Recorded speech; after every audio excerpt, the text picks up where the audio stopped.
Hey guys, Kellen here with Sense of South Jersey for another episode and another fragrance review. Today I'm going to revert back to one of my favorite fragrance houses, and that's the house of Jacques Bogart, with a flanker to the 1980s one-man show.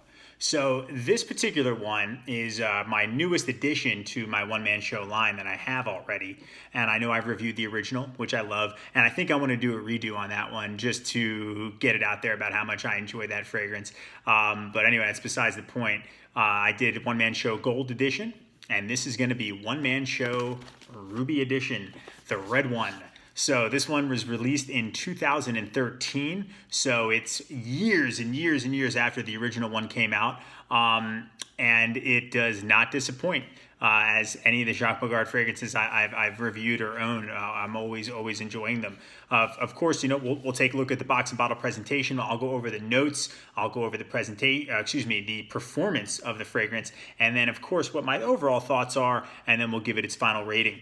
So, this particular fragrance, I'm really excited that they didn't try and redo the presentation for the original one-man show. I think that would have been stupid, even though it's come out, 23 years after the fact or whatever the case may be.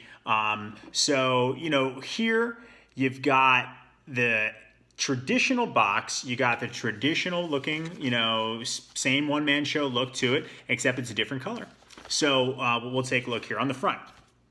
That Bogart reflective sticker right there with the Bogart, seal on there, with the signature, highly concentrated at the top, and gold lettering, one-man show, gold, black square, gold Bogart B, ruby edition, and you have the eau de toilette concentration, Jacques Bogart, 3.3 fluid ounces, so it's a 100 ml bottle. On the side, it's black gold stripes. Black gold stripes on this side. On the top, not much going on there. On the back, you've got gold stripes here. They're keeping the red color, of course, and then more brand and ingredient information, and then of course your batch code, serial number on the bottom. So we'll take a look at the bottle now. Box opens up this way.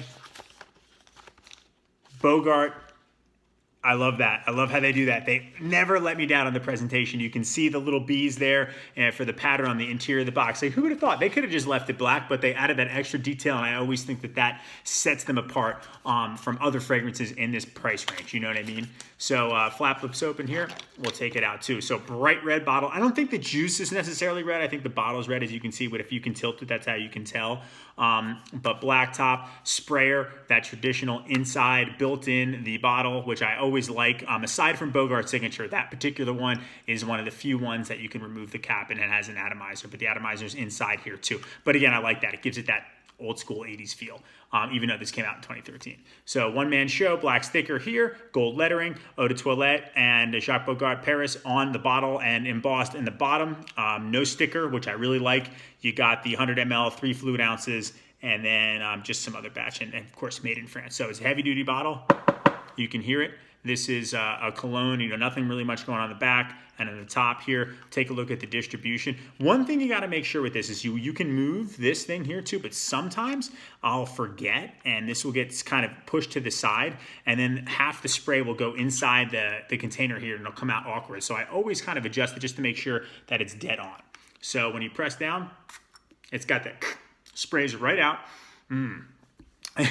Instantaneous smell. This is a strong one, guys. So this one really performs too. So the notes, you've got tart orange leaves, you got frozen lavender. I don't know what that smells like really on its own, but I know what lavender is. Green apple on the top, saffron, incense, and labdanum, and then the base is oud, red cedar, and honey. So I'll spray a little on myself here. That was actually really good distribution on that one. It's very sweet. It's sweet. It almost has like a cherry soda. It almost has cherry tobacco. And that's not one of the notes, but I definitely get the honey almost right away, even without the dry down. And I don't get much of I get a little lavender and I get a little apple. I don't get much of the orange leaves. And this is a particular fragrance. It's fresh. It's almost like walking into a fresh. Not to put a bad connotation on it, but like a fresh bathroom, you know what I mean, at a very nice restaurant where there's one of the guys inside that'll, make sure to give you a paper towel or whatever after you wash your hands. It's got that sweet smell on it. It definitely is different from the other one-man shows. Performance-wise, on this one, I wore it to work for a week straight, and I noticed that it was a monster performer. It could fill the room. I would come into work at 9. Other employees that work in my office get there, say, 11 o'clock. They have different jobs and different, responsibilities, so that time frame thing isn't the same. And they could be like, yeah, I could smell you the second I walked in. And I'm like, wow, that was 3 hours ago. That's incredible.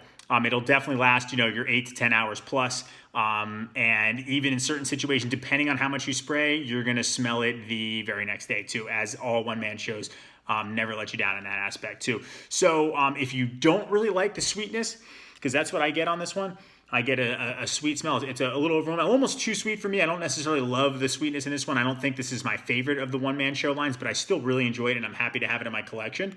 And it performs like a monster. You can be sitting... At the end of the day, let's say you apply at 8 a.m., you get to work at 9 a.m., you're about to leave, it's 5:30, whatever, you're still going to get a whiff of this thing. This thing does not disappoint. It can fill a room for sure. It's definitely a sweeter fragrance than normal. Some of the notes I don't really detect, but other ones that I do, I definitely get a little of the lavender. I definitely get, like I had said, the honey. I don't really get oud though. So my thoughts are it's a little over the top in the sweetness, but once it dries down, it kind of settles in that aspect. But right now, it's overwhelmingly sweet. I just sprayed it on, of course, and it's still, the top notes for this are like a good 45 minutes to an hour. Some fragrances, the beginning only lasts, say, 15, 20 minutes. The opening here sticks around. So I do really enjoy this one. It definitely could be used in terms of seasons-wise. Probably a little bit of a better performer in the colder months, but if you don't go heavy on it, you could wear this in the summertime. You could wear it in the springtime, I think, at least because of how sweet it is. It definitely could eclipse other fragrances around you, that other people are wearing. I like this one. You can get away with it in warmer seasons if you don't go heavy, too. And what's nice is I was able to pick up, so we took a look at this, I was able to pick up a body spray as well, too. I always like to layer. I always like to find the aftershave, the aftershave balm, body wash, soap, whatever, body spray. And I didn't see that with this. There are everything for the original one-man show, but I don't know if they continue to make that, the House of Jacques Bogart, with the Gold Edition, Ruby Edition, and Oud Edition. And then there's an Emerald Edition floating around there too, but apparently it's only available in Europe, but I'll see if I can get my hands on it. But anyway, this is cool. They really do go in their presentation. Like, look at that. Like, what body spray has an embossed lettering on the side? Like, you don't see that, and this smells equally as good, if not better. No, I wouldn't say better, but equally strong as the cologne. And it's a good thing to, combine together. So I would say my overall rating of One Man Show Ruby Edition is, presentation-wise, 9 out of 10. You can't beat it. I really like the fact that the sprayer's built in. I really like that the box, that they kept the original One Man. They didn't try to revamp it or give it a new look to try to appeal to maybe the younger crowd of 2013 to today. They kept the original 1980s look. And for me, that's what I think is most cool about it too. Because again, it's different. It's not common. You're not going to go to Macy's. You can't go to Nordstrom. You're not going to see this on a countertop. You have to go find it. And you're going to get excellent performance. And you're not going to pay an insane price for it too, which is cool. So presentation, 9 out of 10. Performance, 11 out of 10, 10 out of 10. Of course, can't go more than 10. But performance on these are incredible. They last so long. And, they smell great. So smell, it's a little sweet for me, a little sweet. I really am more of a fougere. That's my favorite category of fragrance, but this isn't bad. It definitely has that little hint of what I think is cherry tobacco in there. But the sweetness can be, a little over the top, I think, at points. But, maybe it's because I sprayed too much. So I think with this one, you want to do the whole less is more approach, and I think you'll enjoy it as well. So smell, I'm going to give it a 7.5 out of 10. So overall, we'll give it a 7.5 out of 10, but not a bad fragrance and not a bad score. Actually, great fragrance and not a bad score at all. Check it out. I'm looking forward to doing the other one-man shows if I get my hands on them. I don't know if any of you guys have any experience with Ruby Edition, or if you prefer the other ones, the original Gold Edition over this one. I've reviewed those two. Please let me know in the comments what you thought of the review, what your thoughts are, maybe a suggestion of another Jacques Bogart fragrance that I could review, or anyone that falls into this category. So, again, this is considered a fougere, woody oriental fragrance too, and I get it.